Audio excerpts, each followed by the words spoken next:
샬롬 쉴만한 물가교회 새벽예배에 오신 여러분들을 주님의 이름으로 환영합니다.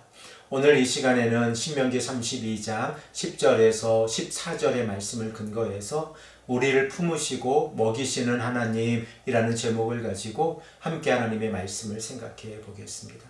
오늘 우리가 함께 생각하고 있는 신명기 32장 10절에서 14절의 말씀을 보면 애굽이라고 하는 고통의 땅을 떠나 광야를 지나 가나안 땅으로 어떻게 언약의 백성들이 인도함을 받았는지에 관하여 시적인 표현으로 우리에게 말씀하고 있습니다. 하나님께서는 언약의 백성들을 발견하시고 훈련시키시고 풍성히 먹이셨습니다. 이 과정을 모세는 시적인 표현으로 우리에게 말씀하고 있는데 이 말씀을 우리가 함께 생각해 보겠습니다. 언약의 백성들은 황무지와 짐승이 부르짖는 광야와 같은 땅에서 살아가고 있었습니다. 우리 다 함께 본문 10절의 말씀을 읽겠습니다. 여호와께서 그를 황무지에서 짐승이 부르짖는 광야에서 만나시고 호위하시며 보호하시며 자기의 눈동자같이 지키셨도다. 성경에서 황무지는 생명의 존재가 불가능한 죽음의 땅을 의미합니다. 그러므로 그 땅은 혼돈의 장소입니다.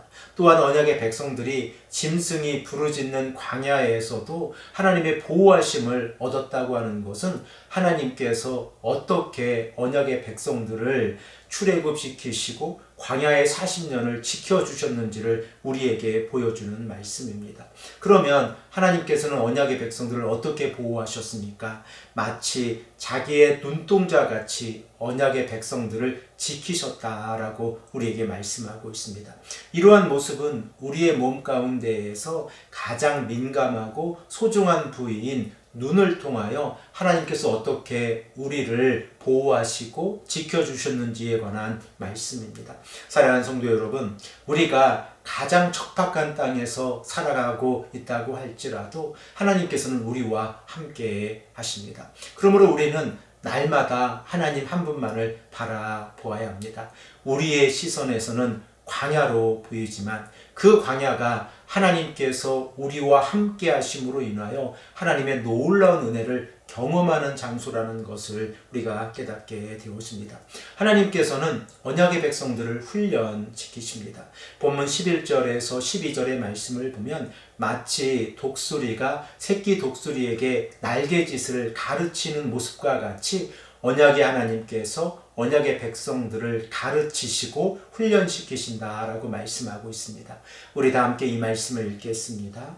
마치 독수리가 자기의 보금자리를 어지럽게 하며 자기의 새끼 위에 너풀거리며 그의 날개를 펴서 새끼를 받으며 그의 날개 위에 그것을 엎는 것 같이 여호와께서 홀로 그를 인도하셨고 그와 함께한 다른 신이 없었도다. 어미 독수리가 새끼 독수리에게 날개짓을 가르치는 모습이 어떠한 모습입니까? 먼저 둥지를 어지럽혀서 그 둥지에서 더 이상 살아갈 수 없다는 사실을 새끼 독수리에게 인지하게 하고 새끼 독수리를 가장 높은 곳에서 낮은 땅으로 떨어뜨리는 것입니다. 새끼 독수리의 입장에서 보면 자신의 둥지에서 벗어나서 땅으로 떨어지는 이 과정을 통하여 비행하는 방법, 곧 날개짓을 배우게 되어지는데 그 날개짓을 배우는 과정이 너무나도 어렵습니다. 그러나 새끼 독수리가 걱정하지 않아도 되는 것은 어미 독수리가 새끼 독수리를 지켜보고 있다는 사실입니다. 만일 새끼 독수리가 날개짓을 배우지 못하고 땅으로 떨어진다고 하면 어미 독수리가 급하게 땅으로 내려가서 그 새끼 독수리를 업어서 다시 둥지 위에 올려놓는다는 사실입니다. 이러한 모습을 통하여 우리는 하나님께서 우리를 어떻게 보호하시는지를 깨닫게 되었습니다. 우리는 우리의 둥지에서 세상으로 나아가기를 두려워할 때가 많이 있습니다.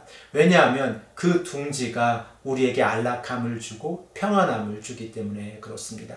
그러나 하나님께서는 우리가 이 땅에서 훈련받은 언약의 백성으로 살아가기를 원하고 계십니다. 그러므로 우리는 독수리가 새끼 독수리를 훈련시키심 같이 하나님께서 우리를 훈련시키신다는 사실을 깨닫게 되었습니다. 우리가 훈련받을 때 우리가 걱정하지 않아도 되는 것은 하나님께서 우리가 가장 낮은 땅으로 떨어질 때 우리를 업어주신다고 하는 사실입니다.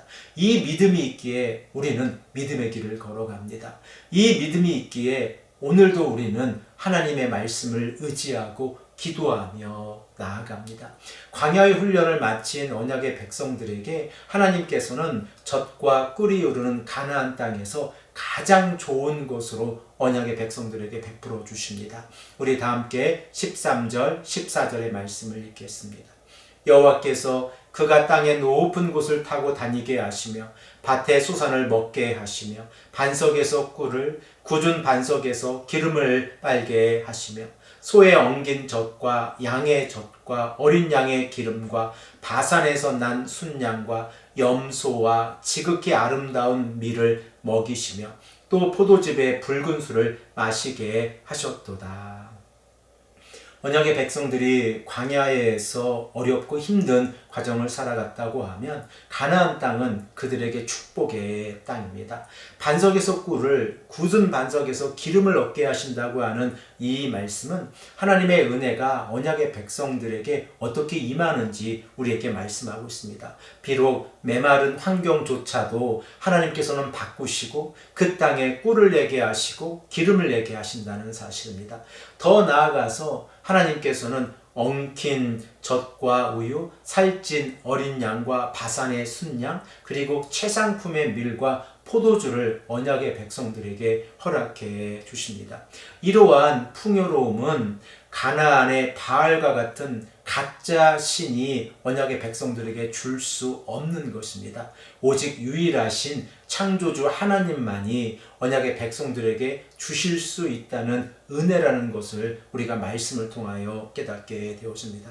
사랑하는 성도 여러분, 신명기 32장에서 모세의 증거의 노래는 우리에게 경고하고 있습니다. 우리가 옛날을 기억하고 하나님께서 우리를 어떻게 인도해 주셨는지를 다시 한번 날마다 우리의 삶 속에서 되돌아보는 것은 하나님께서 얼마나 은혜로우시고 풍요로우시며 우리를 인도해 주시는 하나님이라는 사실을 깨닫게 합니다.